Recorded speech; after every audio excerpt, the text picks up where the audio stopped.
जय Hind defence aspirants. So we are back with another video. तो हमने अब तक कर चुका है फिजिक्स एंड केमिस्ट्री, ठीक है।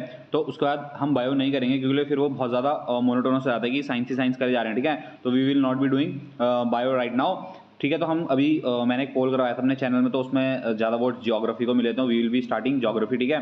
तो इसमें हम कुछ चैप्टर्स ज्योग्राफी के करेंगे, उसके बाद then will move back to biology, ठीक है। तो जितना मैं पढ़ा रहा हूँ ना आपको उतना ही पढ़ना है, साइंस में से भी और ज्योग्राफी से भी जितना मैं पढ़ाऊंगा सिर्फ आपको उतना ही पढ़ना है, फालतू का कुछ पूरी बुक नहीं पढ़नी है आपको, ठीक है। क्योंकि वैसी ज्योग्राफी बहुत बच्चों को बहुत ज़्यादा वास्ट लगती है, तो इसलिए इतना ज़्यादा पढ़ना नहीं, ठीक है। तो आज का जो चैप्टर है वो चैप्टर हम यहाँ से स्टार्ट करेंगे, ठीक है। चैप्टर थर्ड से स्टार्ट करेंगे। चैप्टर सेकंड में कुछ कुछ चीज़ें हैं, मतलब ज़्यादा कुछ बड़ा चैप्टर नहीं है, उसमें कुछ बिग बैंग थ्योरी है। एक तो बिग बैंग थ्योरी का हमारे यूनिवर्स कैसा बना था, ठीक है। तो बिग बैंग थ्योरी दी थी किसने? एडविन हबल ने, ठीक है। एडविन हबल ने बिग बैंग थ्योरी दी थी, और उसमें थ्योरी में क्या बताया था ना उसने कि जो हमारी गैलेक्सी है ना वो एक्सपैंड होती रहती है, ठीक है। कि जो हमारी गैलेक्सी है वो एक्सपैंड होती रहती है, ओके। उसने बस ये बताया था, एक बस ये याद रख लेना, ठीक है। बाकी कुछ इसमें है नहीं, ऐसा होगा तो मैं आपको बता दूंगा, ठीक है। तो स्टार्ट करते हैं चैप्टर नंबर 3 से, जो है इंटीरियर ऑफ दी अर्थ, ठीक है। तो इंटीरियर ऑफ दी अर्थ कह रहा है, इंटीरियर ऑफ द अर्थ से आपका कहने का क्या मतलब है, जैसे ये अर्थ है इसके इंटीरियर में क्या क्या चीजें भरी हुई है, ठीक है। उससे हमारा मतलब है इंटीरियर ऑफ द अर्थ। इससे हम जानेंगे कि अर्थ के अंदर क्या क्या चीजें होती है, ठीक है।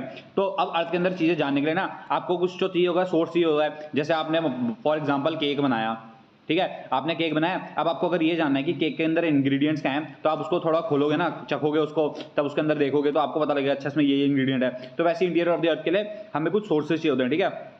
अब सोर्सेज भी दो टाइप के होते हैं, ठीक है। Sources are of two type, one is the direct source and one is indirect source, ठीक है। नाम से आपको पता है डायरेक्ट सोर्स है जो आपको डायरेक्टली मिल जाएंगे, और इनडायरेक्ट सोर्स है जो आपको इनडायरेक्ट सोर्सेज इनडायरेक्टली तरीके से मिलेंगे, ठीक है। तो अब दोनों में डिफरेंस क्या होता है? जो डायरेक्ट सोर्स होते हैं ना, जो डायरेक्ट सोर्स होते हैं वो आपको अर्थ के अंदर से ही मिल जाते हैं, ठीक है। वो आपको अर्थ के अंदर से ही मिल जाते हैं। फॉर एग्जांपल अर्थ के अंदर से मिलने का मतलब है जैसे आपने माइनिंग करी, ठीक है। माइनिंग मतलब आपने कहीं पे गुफा में जाके आपने माइनिंग शुरू करी, तो आपको वहां से कुछ पत्थर मिले, तो वो क्या हो गया? डायरेक्ट सोर्स हो गए। क्यों? क्योंकि आपको डायरेक्ट अर्थ से ही मिल रहा है, ठीक है। तो ये क्या हो गया? डायरेक्ट सोर्स, ठीक है। तो अब चलते हैं इसकी तरफ। जो जो मैं हाईलाइट करूंगा सिर्फ वही पढ़ना है, ठीक है, फालतू कुछ नहीं पढ़ना है। तो ये रहा डायरेक्ट सोर्सेज, ओके। तो ये है the most easily available solid earth material surface rock और the rocks we get from mining areas, okay. जैसे कि माइनिंग एरियाज से हमें मिलते हैं, ठीक है। और डीप ओशन ड्रिलिंग प्रोजेक्ट, ठीक है। डीप ओशन ड्रिलिंग प्रोजेक्ट में क्या होता है? ओशन के अंदर हम ड्रिल करते हैं। और सबसे most important volcanic eruption forms another source of obtaining direct information, ठीक है। वॉल्केनिक इरप्शन आप सबको पता है, दिस इज वॉल्केनो, ठीक है।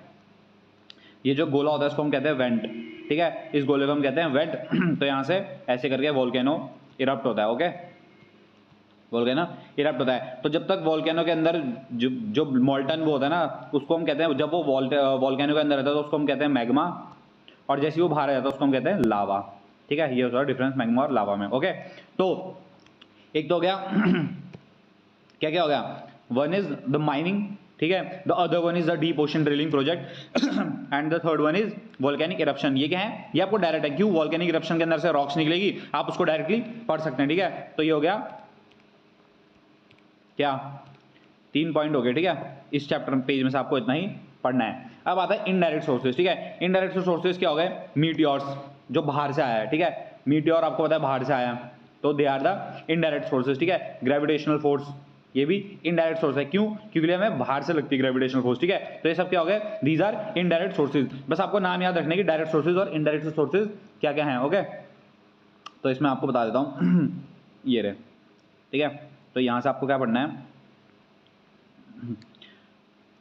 मीटियोर्स, ठीक है। Another source of information are the meteors, okay. First तो ये है। Other indirect sources include gravitation, magnetic field and seismic activity, okay. Gravitation आपको पता चल गया। मैग्नेटिक फील्ड मैंने आपको क्या बताई है? उसमें बताई है क्या बोलते हैं फिजिक्स में, ठीक है। अब अर्थ को भी एक मैग्नेटिक की तरह ट्रीट करते हैं, ठीक है। नॉर्थ पोल साउथ पोल अर्थ का भी, तो अर्थ को भी एक मैग्नेटिक फील्ड की तरह, मैग्नेटिक उसकी तरह ट्रीट करते हैं, और अर्थ की भी एक मैग्नेटिक फील्ड होती है, ठीक है। तो इससे मैग्नेटिक फील्ड और सिस्मिक एक्टिविटीज, द एक्टिविटीज होती है जो उसके बाद हो जाती है, क्या बोलते हैं कि जब वोल्केनो इरप्ट हो जाता है ना, उसका जो एक्टिविटीज होती है उसको सिस्मिक एक्टिविटीज कहते हैं, ओके। इसमें से आपको फालतू कुछ नहीं पढ़ना है, ठीक है। You don't have to read anything else from this, ठीक है। बस पेपर में क्या सवाल आता है, पेपर में क्वेश्चन आया भी है, इनडायरेक्ट सोर्सेज पूछ लेंगे आपसे, ठीक है, और या फिर डायरेक्ट सोर्सेज आपसे पूछ लेंगे, ओके। ये होता है।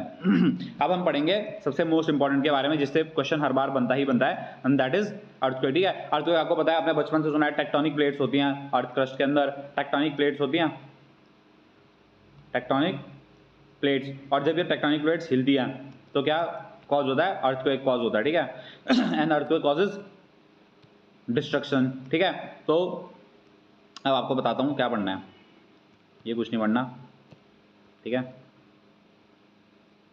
अब आपको क्या पढ़ना है, मैं कुछ पॉइंट बताता हूँ। ठीक है, फॉर एग्जांपल मान लो ये एक,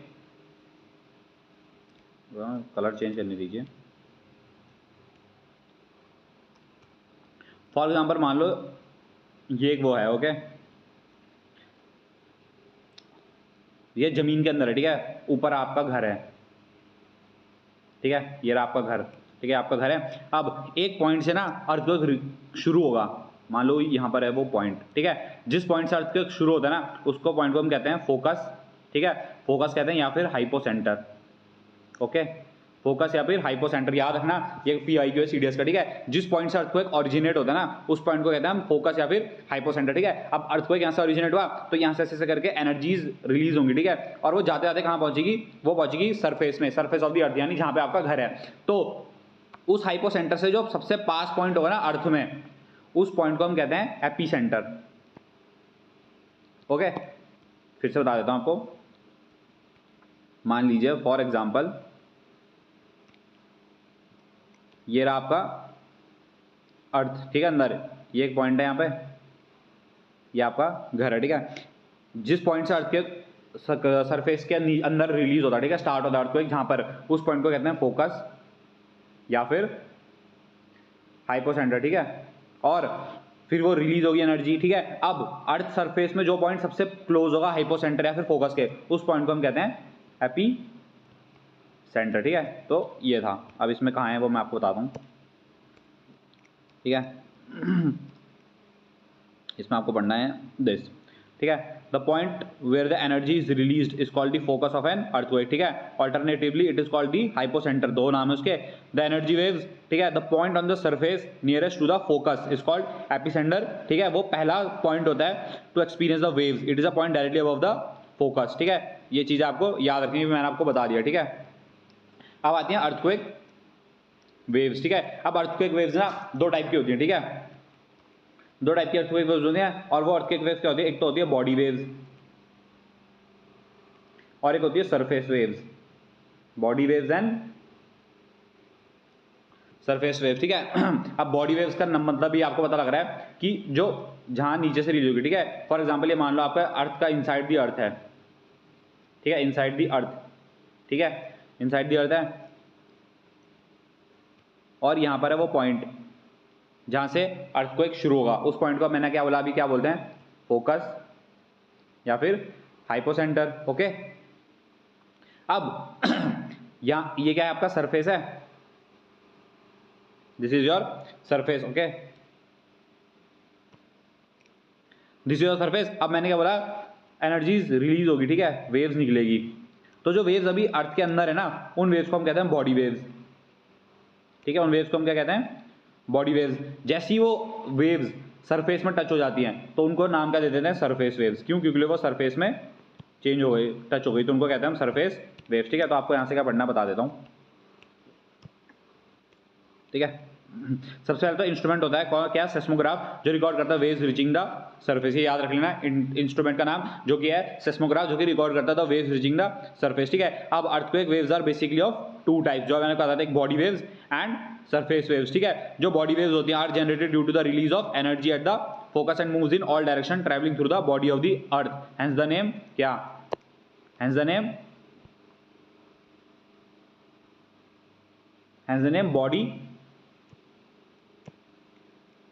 वेव्स। ठीक है, बॉडी वेव्स। ठीक है, फिर जो बॉडी वेव्स इंटरेक्ट करती हैं सरफेस रॉक के साथ and generate new sets of waves called surface wave. ठीक है, ये मैंने आपको बता दिया। ठीक है, अब कुछ इसमें कुछ वो नहीं है, बस ये याद रख लेना कि velocity of waves changes as they travel through materials with different densities. ठीक है, डेंसर मटेरियल होगा तो वेलोसिटी ज्यादा होगी, और ठीक है, डेंसर मटेरियल होगा तो वेलोसिटी ज्यादा होगी, बस ये याद रखनी है। ठीक है, अब मैंने आपको क्या बताया कि for example this is your inside the earth, ये सारा फोकस से जो वेव्स निकलती हैं उनको we say body waves, as soon as ये वेव सरफेस में एंटर करती है इनको हम कह देते हैं सरफेस वेव, ठीक है। अब इतना तक आपको याद हो गया। नाउ बॉडी वेव्स, ठीक है। बॉडी वेव्स दो टाइप की होती हैं,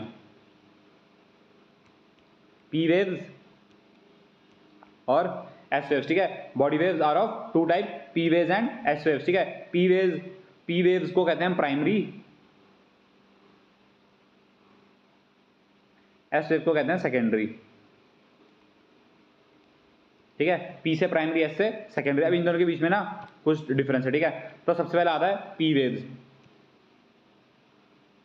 ठीक है। नाम से ही प्राइमरी है तो यानी फर्स्ट वन टू रीच, ठीक है। तो ये पहली होती है जो सरफेस में टच करती है, तो ठीक है, दे आर द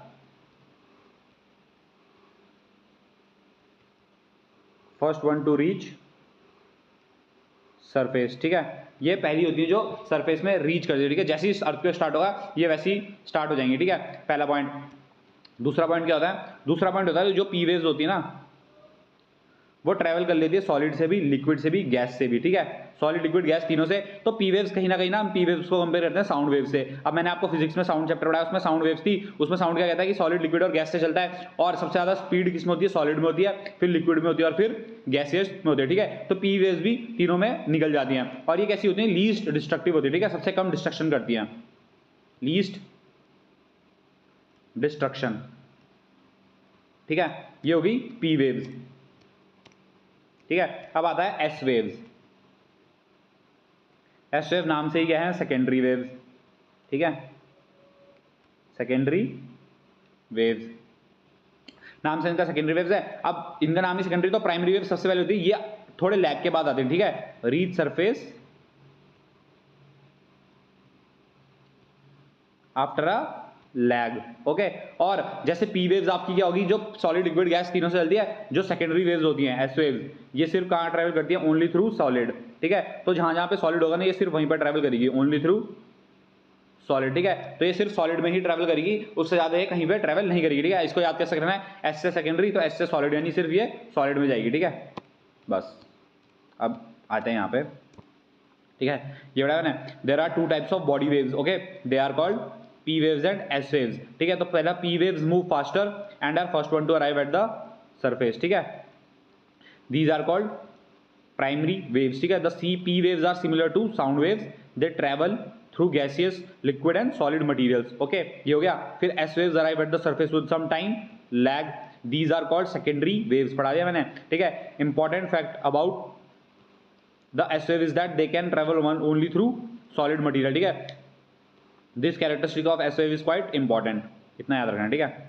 बाकी कुछ नहीं है। अब बस ये याद रखना, जो रिफ्लेक्शन होता है ना वो रिबाउंड कॉज करती है, वेरस रिफ्लेक्शन जो होती है ना वो makes move in different direction. कैसे होता है? मैंने आपको बता रखा है कि रिफ्लेक्शन क्या होता है। रिफ्लेक्शन होता है इस पॉइंट में लाइट पड़ेगी और इस पॉइंट में चली जाएगी, ठीक है। तो इसमें क्या हो रहा है? रिबाउंड हो रही है ना, सरफेस तो सेम ही रह रहा है, इसी सरफेस में से जाके इसी में हो जा रही है। तो ये रिफ्लेक्शन क्या करती है? रिबाउंड कॉज करती है। बट रिफ्लेक्शन क्या करती है? रिफ्लेक्शन मैंने आपको बताया था, फॉर एग्जाम्पल ये डेंसर मटेरियल, ये राइटर है, तो यहाँ से अगर वेव आएगी तो ये इसका डायरेक्शन चेंज हो गया ना, देखो पहले ये दूर थी अब ये थोड़ा पास आ गई नॉर्मल के, तो इसलिए रिफ्लेक्शन क्या करता है? डायरेक्शन चेंज करता है, okay.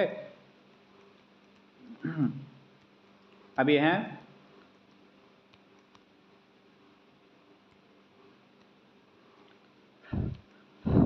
Propagation of earthquake waves, ठीक है। इसमें बता रखा है कि प्रोपोगेशन कैसे होता है। कुछ नहीं है, पी वेव्स होती है ना जो वाइब्रेट करती है parallel to the direction of the waves, okay. जो मैंने आपको बताया था अर्थक्वेक, आपको पता है ना sound wave, sorry sound wave क्या होता था? साउंड वेव में, साउंड वेव्स आर, मैंने आपको बताई है साउंड वेव कैसी वेव्स होती है। Sound waves are longitudinal waves, okay. Sound waves कैसी थी? Longitudinal wave. तो लॉन्गिट्यूडनल वेव कैसे चलती थी? वाइब्रेशन के डायरेक्शन के कैसे चलती थी? पैरेलल चलती थी। तो बस पी वेव्स भी क्या साउंड वेव की तरह तो है, तो वो भी कैसी चलेंगी? Parallel to direction, okay. और direction of vibration of S wave is perpendicular to the wave direction in the vertical planes, ठीक है। हेंस दे क्रिएट क्या? Troughs and crust in the material through which they pass, okay. अब last में क्या आती है, surface wave. तो surface wave कुछ नहीं होती, जो सरफेस में टच हो जाती है उनको सरफेस वेव कहते हैं। और सरफेस वेव सबसे ज्यादा डैमेजिंग वेव्स होती है, जो सबसे ज्यादा डिस्ट्रक्शन करती है ना, जो तबाही मचती है हमारी अर्थक्वेक में, वो सरफेस वेव की वजह से ही मचती है, ठीक है। अब एक टर्म है इमरजेंस ऑफ शैडो जोन, ठीक है। शैडो जोन क्या होता है, कुछ नहीं होता कि शैडो जोन वो एरिया होता है ना जहां पे ना तो पी वेव्स काउंट होगी, मतलब ना तो जहां पे पी वेव्स आ सकती है, ना पे जहां पे एस वेव आ सकती है, ठीक है। तो फॉर एग्जांपल ये मान लो आपका अर्थ है, ठीक है, अर्थ है, इसमें डिफरेंट डिफरेंट लेयर्स होती है, आपको पता है, मैग्मा, मतलब वो सॉरी क्रस्ट, ठीक है, फिर आता है कोर आता है, ठीक है, ये होता है। अब ये मान लो कोर है, ठीक है। अब आपको पता है जो कोर होता है ना, कोर दो हिस्सों में बटा होता है, इनसाइड कोर और आउटसाइड कोर, ठीक है। इनसाइड वाला कोर सॉलिड होता है, आउटसाइड वाला कोर लिक्विड होता है, ठीक है, ऐसा होता है। तो मान लो ऐसा अर्थक्वेक वेव्स आ रही हैं, ठीक है, पहले पी वेव्स आ रही हैं, तो पी वेव्स हर किसी से ट्रेवल कर लेती है, ठीक है, कर लेती है, ठीक है। तो एक पॉइंट ऐसा आता है ना जहां पर पी वेव्स ऐसे करके डिफ्लेक्ट होती रहती है, ठीक है, ऐसे जाएगी, डिफ्लेक्ट होती रहेगी, डिफ्लेक्ट होती रहेगी, डिफ्लेक्ट होती रहेगी। तो इतने एरिया में पी वेव्स नहीं आ सकती, ठीक है, क्यों, क्योंकि रिफ्लेक्शन और रिफ्रैक्शन भी तो हो रहा है उसका। तो रिफ्रैक्शन और रिफ्लेक्शन की वजह से ना कुछ कुछ एरिया में पी वेव्स नहीं आ सकती, ठीक है। तो जहां जहां पे पी वेव्स रिकॉर्ड नहीं हो पाती ना, उनको हम कहते हैं shadow zone of P waves, ठीक है। तो पी वेव्स तो सिर्फ इतने से एरिया में नहीं आ पा रही है, बट जब बात आती है एस वेव की, ठीक है, ये अर्थ है, ये कोर है। एस वेव क्या होती है, सिर्फ सॉलिड से ट्रेवल कर सकती है, बट अर्थ का जो आउटसाइड का कोर होता है वो क्या होता है, लिक्विड होता है। तो एस वेव यहाँ से सीधा यहीं जाएगी, ठीक है, यहाँ से जाएगी, यहाँ से जाएगी, यहाँ से जाएगी, यहाँ से जाएगी, भाई यहाँ नहीं आएगी। तो एस वेव का ये सॉरी शैडो जोन ज्यादा हो गया ना, तो बस यहीं दे रखा, ठीक है। सॉरी, तो इसमें क्या दे रखा है, या however there exist some specific area where the waves are not reported, जहां पे वेव्स रिपोर्ट नहीं कहती, और उन जोन को कहते हैं शैडो जोन, ठीक है। तो आपको क्वेश्चन पेपर में आ सकता है कि what is the shadow zone. तो शैडो जोन वो जोन होती है जहां पर पी वेव्स और एस वेव्स दोनों ही रिकॉर्ड नहीं हो पाती, ठीक है। अब आता है इट वाज ऑब्जर्व, ठीक है, दैट जो पी वेव्स का वो होता है with in 105 from the epicentre recorded the royal of both P waves and S waves, ठीक है।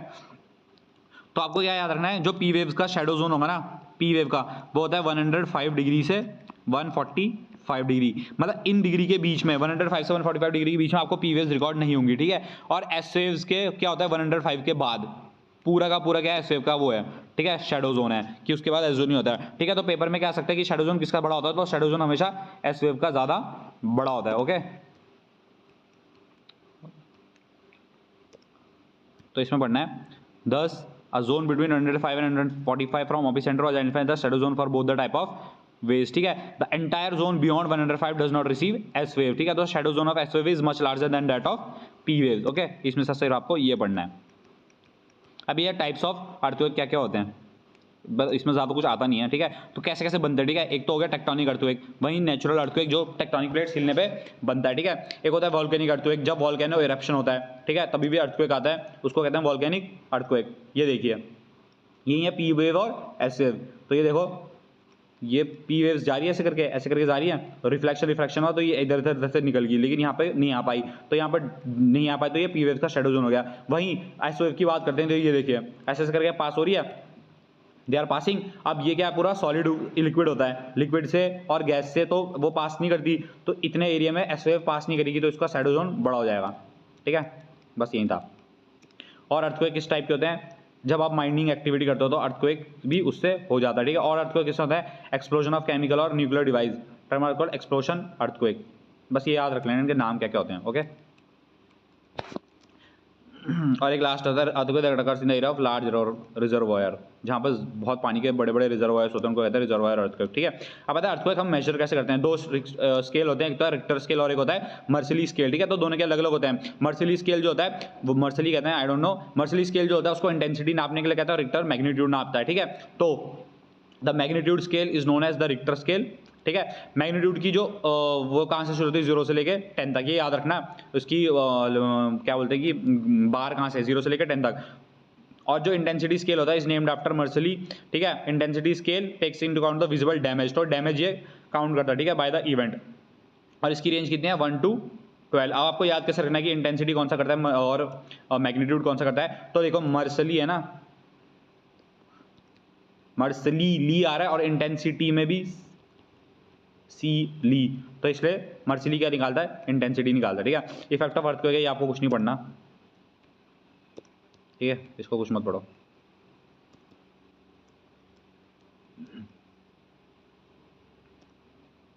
ये भी कुछ नहीं पढ़ना। ओके, अब आता है मेन, सॉरी वो बैक हो गया था, ठीक है। अब मेन आता है, ठीक है, स्ट्रक्चर ऑफ द अर्थ जो हमें पढ़ना है, ठीक है। तो स्ट्रक्चर ऑफ अर्थ का कुछ नहीं होता है, एक होता है क्रस्ट, एक होता है मेंटल और एक होता है कोर, ठीक है। तो आपको दिखा देता हूँ, सबसे पहले आता है क्रस्ट, फिर आता है मेंटल, फिर क्या आता है, कोर आता है, ठीक है। क्रस्ट, मेंटल, कोर, अब तीनों की लेयर्स की वो होती है, ठीक है। तो क्रस्ट किससे बनता है वो आपको बताना है, फिर मेंटल किससे बनता है और फिर कोर किससे बनता है। तो कोर में निफी लेयर होती है, यानी आयरन प्लस निकल, ठीक है। निफी लेयर होती है कोर की, आयरन प्लस निकल, ठीक है। मेंटल में SI प्लस एल्यूमिनियम, Cl भी कहते हैं, नहीं सॉरी, मेंटल में कहते हैं सीमा, ठीक है। यहाँ पे दे रखा है, एक मिनट, या ठीक है,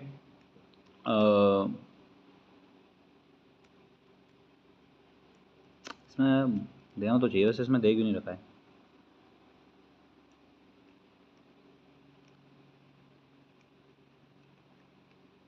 ठीक है, इसमें दे नहीं रखा है, बट ये याद रख लेना, जो क्रस्ट होता है वो किससे बनता है, SI plus Al, silicon plus aluminium. Mental को हम कहते हैं SI प्लस Ma, ठीक है, सीमा लेयर्स। और कोर को हम कहते हैं निफी, निकल प्लस आयरन, ठीक है, ये याद रख लेना, ठीक है। अब बताया कि क्रस्ट में क्या क्या पढ़ना है हमें, ठीक है, कुछ नहीं पढ़ना, mostly outermost solid part of the earth, ठीक है, जो सबसे बाहर का पार्ट होता है उसको कहते हैं हम क्रस्ट, ठीक है। कैसा है नेचर में, ब्रिटल इन नेचर है, ठीक है। बस आपको ये याद रखना है, जो ओशनिक क्रस्ट होता है ना वो थिनर होता है as compare to the continental crust, ठीक है। ओशनिक क्रस्ट जो होता है वो थिनर होता है इज कम्पेयर टू कॉन्टिनेंटल, बस इसमें ये याद रखना है। फिर आता है क्या, मेंटल, ठीक है। मेंटल होता है the portion of the interior beyond the crust is called mental, ठीक है। क्रस्ट के बाद जो लेयर आती है उसको हम कहते हैं मेंटल, ठीक है। मेंटल एक्सटेंड्स फ्रॉम, ये याद कर लेना कहां से, मोहो डिसकंटिन्यूटी, ठीक है, बस। अब मेंटल का जो अपर पोर्शन होता है, अभी मैं आपको बता के अभी ड्रॉ करके दिखाऊंगा, जो मेंटल का अपर पोर्शन होता है ना उसको कहते हैं हम एस्थिनोस्फेयर, ठीक है, उसको हम कहते हैं एस्थिनोस्फेयर। और एस्थिनोस्फेयर ही वहां पर है जहां से मैग्मा अपना बाहर आता है, ठीक है। मेन सोर्स जो volcanic explosion that magma finds its way to the surface during volcanic eruptions, ठीक है। तो ये रहा फॉर एग्जांपल, ठीक है, sorry, this is our crust, ठीक है। मान लो आपको लेयर बना के दिखा देता हूं मैं,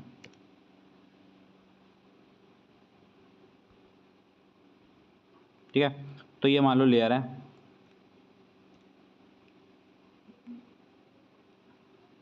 ठीक है। सबसे पहले मैंने आपको बताई क्रस्ट, फिर आया आपका मेंटल, ठीक है, फिर आया आपका कोर, ठीक है। क्रस्ट हो गया, मेंटल हो गया, कोर। मेंटल का जो अपर पोर्शन होता है, ठीक है, मेंटल मान लो दो हिस्सों में टूटी हुई है, ठीक है। तो जो ऊपर वाला हिस्सा होता है इसको हम कहते हैं एस्थिनोस्फेयर, एस्थिनोस्फेयर, ठीक है। ये वही एरिया है जहां पर से मैग्मा बाहर आता है, where magma comes out to surface, ठीक है, ये होता है मैग्मा, ठीक है। फिर कोर के भी दो हिस्से होते हैं, एक आउटसाइड और एक इनसाइड, ठीक है। इनसाइड कोर हमेशा याद रखना सॉलिड होता है और आउटसाइड कोर हमेशा लिक्विड होता है, ये उल्टा होता है इसमें, ठीक है। वैसे इनसाइड की चीज़ें सॉलिड होनी चाहिए क्योंकि अर्थ का कोर बहुत गर्म होता है, लेकिन इनसाइड की कोर सॉलिड होता है और आउटसाइड का जो कोर होता है वो लिक्विड होता है, ठीक है। और मेंटल का हो गया और क्रस्ट हो गया, ठीक है। अब ये तो एस्थिनोस्फेयर है और क्रस्ट, और जब हम मेंटल के अपर पोर्शन को मिक्स कर देते हैं तो वो क्या बन जाता है, लिथोस्फेयर, यानी अपनी लैंड बन जाती, ठीक है। बस ये चीज़ आपको याद रखनी, ठीक है। तो एस्थिनोस्फेयर क्या हो गया, upper portion of mental, upper portion of mental, short form में लिख रहा हूँ, ठीक है, MA। उसको हम क्या कहते हैं, उसको हम कहते हैं एस्थिनोस्फेयर।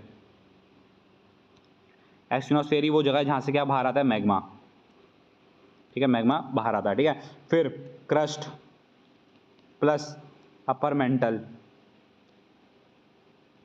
उसको क्या कहते हैं, उसको हम कहते हैं लिथोस्फेयर, ओके, ये याद रखना, बस आगे कुछ नहीं है इसमें, ठीक है।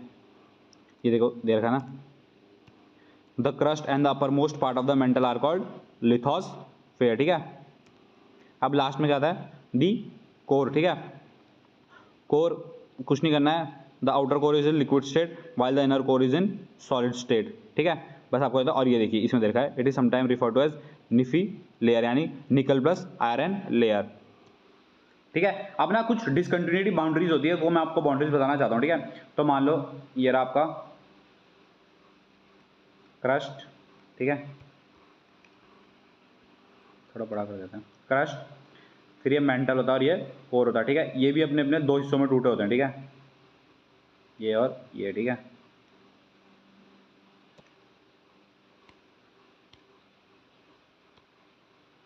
अब एक आता है ये और ये बाउंड्री, ठीक है, ये इनके बीच की सेपरेशन बाउंड्री, ठीक है। अब ये हो गया क्रस्ट, ठीक है, ये वाली पूरी ये लेयर हो गई मेंटल और ये पूरी लेयर होगी कोर, ठीक है। अब क्रस्ट भी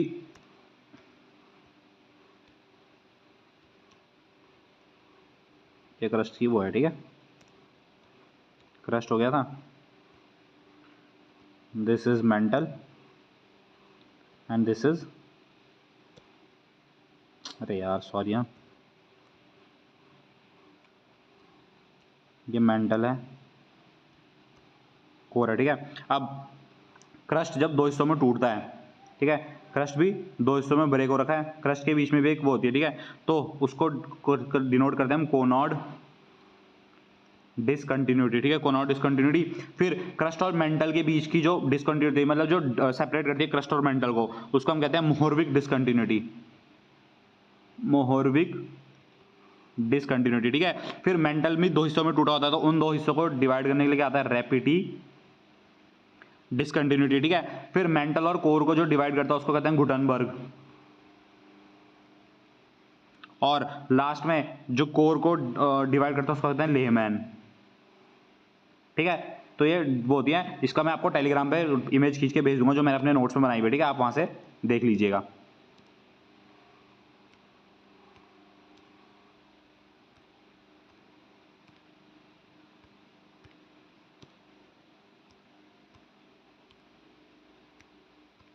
ठीक है, बस ये याद रख लेना। अब आते हैं वोल्केनोज एंड वोल्केनिक लैंडफॉर्म्स, ठीक है। इसमें मैंने आपको बता दिया, इसमें ये देखिए क्या है, सॉरी, या the material in the upper mantle portion को क्या कहते हैं, मैग्मा, ठीक है। Once it starts moving towards the crust और इट रीचेस द सरफेस, उसको हम क्या कह देते हैं, लावा कह देते हैं, ठीक है। बस इतना आता है। अब आपको डिफरेंट टाइप्स ऑफ वोल्केनोज पढ़ने, ठीक है। तो सबसे पहला उसमें जो वोल्केनोज है वो है शील्ड वोल्केनोज, ठीक है। तो सबसे याद रखना है, सबसे पहले जो शील्ड वोल्केनोज होते हैं ना, कैसे होते हैं, थोड़ा सा ना फैले हुए होते हैं, ऐसे बड़ा सा उनका वेंट होता है, ऐसे करके फैले हुए होते हैं वो, ठीक है, बहुत ऐसे ऐसे बड़े साइज में होते हैं, ठीक है, बड़े साइज में होते हैं, इसलिए उनको कहते हैं शील्ड वोल्केनोज, ठीक है। तो ये याद रखना बस, ठीक है। तो इसमें क्या है, barring the basalt flows the shield volcanoes are the largest of all the volcanoes on the earth, और इनका एग्जांपल याद करना कहां पे, the Hawaiian volcanoes are the most famous,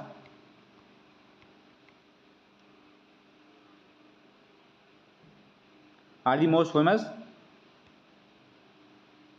example, ठीक है। अब ये टाइप्स ऑफ मटेरियल होते हैं, ठीक है। तो ये कौन सा मटेरियल से बना होता है, बसाल्ट से बना होता है, type of lighter that is very fluid when erupted, ठीक है। अब देखो ये बड़े कैसे होते हैं, जो बसाल्ट होता है ना, बसाल्ट कैसा होता है, वो बहुत ज्यादा फ्लूइड होता है, ठीक है। अब जितना ज्यादा फ्लूइड मतलब जितना ज्यादा पतला होता है उतना ज्यादा दूर फैल के जाता है। तो जैसे ये मान लो ये पहले वोल्केनो इतना था, ठीक है, इससे बसाल्ट निकला, तो अब मैंने क्या बोला, बसाल्ट बहुत ज्यादा फ्लूइड होता है तो बहुत ज्यादा तरीके से फैलेगा, तो जैसे वो फैलेगा ना कुछ टाइम बाद वो सॉलिड हो जाता है, तो वोल्केनो का साइज भी इतना बढ़ जाएगा, ठीक है, इसलिए ये वोल्केनो सबसे बड़े होते हैं, ठीक है। अब आपको क्या याद रखना है, जब ये वोल्केनोज फटते हैं, ठीक है, ये उतने ज्यादा एक्सप्लोसिव नहीं होते, लेकिन ये एक्सप्लोसिव कब बनते हैं, they become explosive if somehow water gets into their vent, otherwise they are characterized by the low explosivity, that means the upcoming lava moves in the form of fountains throughout the cone at the top of the vent and develops into a cinder cone, ठीक है। तो paper में PYQ आया था कि cinder cone किस volcano में देखने को मिलते हैं, तो हमें मिलते हैं शील्ड वोल्केनोज में, ठीक है, शील्ड वोल्केनो में। और ये याद रखना है, शील्ड वोल्केनोज एक्सप्लोसिव नहीं होते हैं, वो एक्सप्लोसिव कब होते हैं, जब उनका जो ये वेंट होता है ना, इसमें हम H2O घुसा दें तो बहुत ज़्यादा तेज से फटेंगे, ठीक है। और ये किससे बने होते हैं, ये बने होते हैं बसाल्ट से, ठीक है, बसाल्ट से बने होते हैं। और बसाल्ट क्या होता है, ज़्यादा फ्लूइड, बहुत ही ज़्यादा फ्लूइड होता है, जिसकी वजह से इनका साइज बहुत बड़ा होता है, और इनका एग्जाम्पल है हवाईन, ठीक है, बस इतना ही पढ़ना है आपको इसमें से। Next come is composite volcanoes, ठीक है।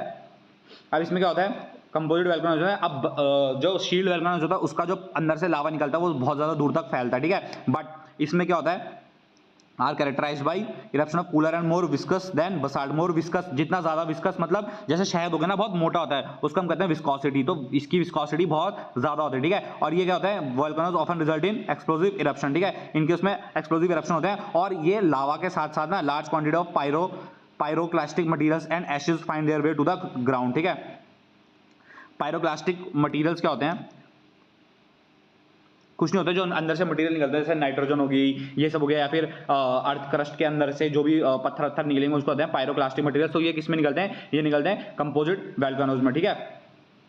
और इसमें क्या होता है ना, इसमें जो मटेरियल होता है ना, ये सिंस ये बहुत ज्यादा विस्कस होता है तो दूर फैल के तो जाते नहीं है, तो ये वोल्केनो में ऐसे आपस में चिपक जाते हैं, ठीक है। एक्यूमुलेट्स इन द विसिनिटी, मतलब बहुत ज्यादा पास में of the vent opening leading to formation of layer, and this makes the mountain appear as a composite volcano, ठीक है। कंपोजिट का मतलब ही लेयर होता है, तो इसका मतलब क्या होता है, जैसे ये वोल्केनो है, ठीक है, अब ये फटा तो ये इसमें ही पास में ऐसे ऐसे करके गिर जाता है बस, ठीक है। तो यहाँ पर लेयर्स बन जाती है, उसको हम कहते हैं कंपोजिट वोल्केनोज, ठीक है।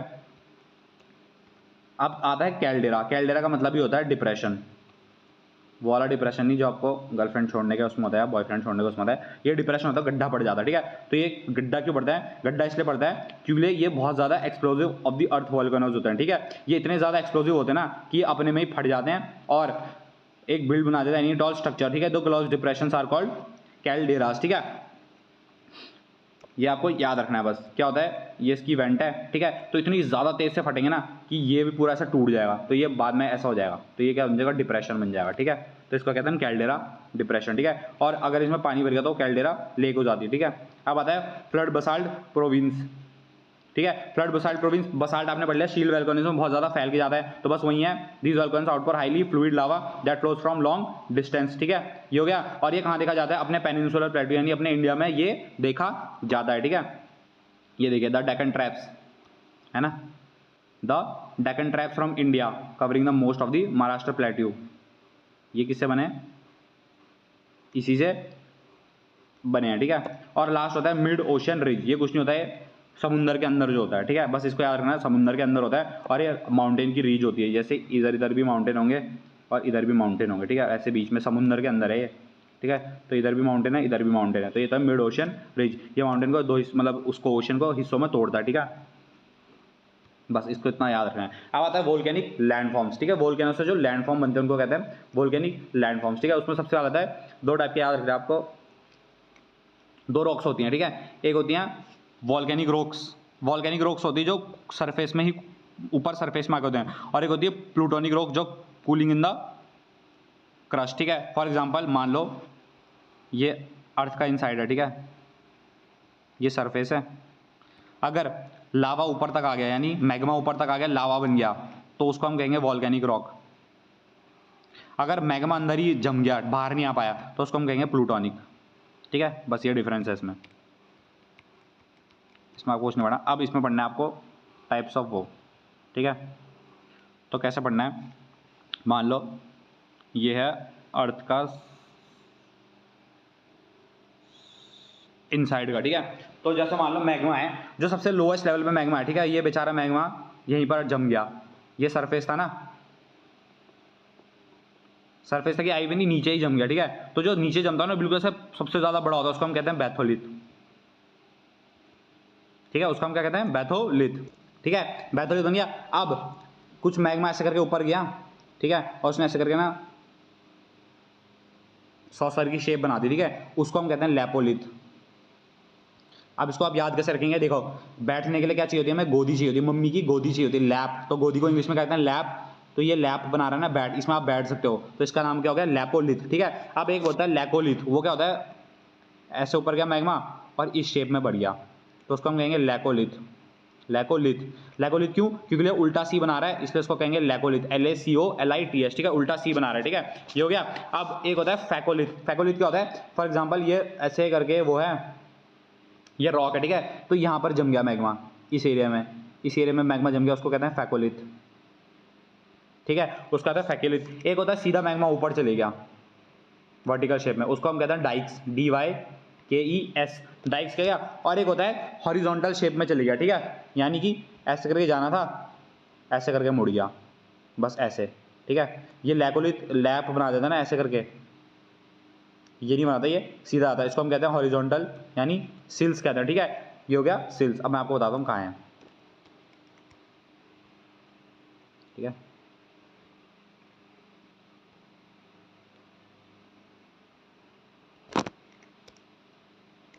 सबसे लाता है बैथोलिट, ठीक है, large body of magnetic material that cools in the deeper depth of the crust developed in the large form of domes. बता दिया मैंने, सबसे लास्ट में होता है बैथोलिट हो गया, ठीक है।